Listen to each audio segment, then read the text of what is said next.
তুমি ভাবো যাদের তুমি যতটা মনে রাখো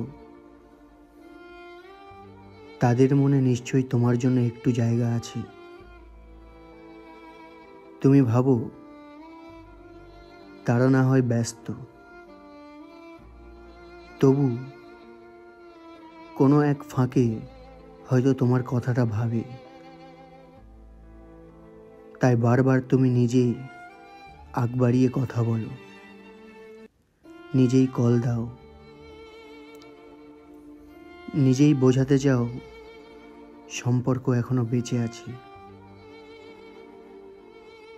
ওপাশে তারা হাসে, শব্দে যত্নের ছোঁয়া রাখে, কিন্তু সেই হাসির ভেতর থাকে অগভীরতা। কয়েকটা কথা হয়, তারপর নিস্তবতা।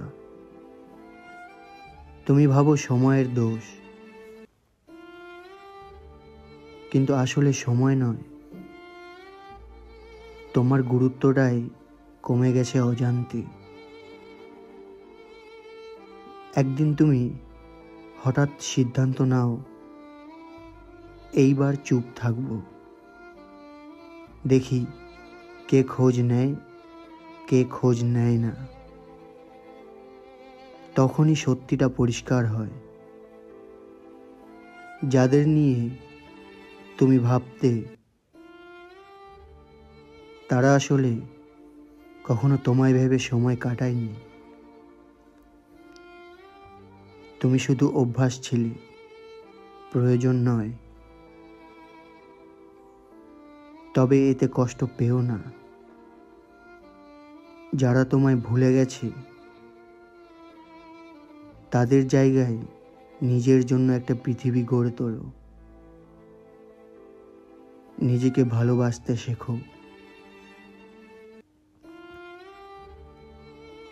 নিজের মনকে নিজের বন্ধু বানাও।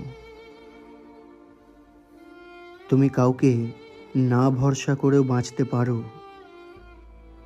এই উপলব্ধিটাই হবে তোমার সবচেয়ে বড় মুক্তি। আর হ্যাঁ, কেউ একদিন তোমায় খোঁজ নিলে তুমি তাদের মতো হয়ে যেও না, কারণ পার্থক্যটা এখানেই। তুমি সত্যিকারের মন থেকে ভালোবাসো, আর তারা অভ্যাসে ভালোবাসার অভিনয় করে।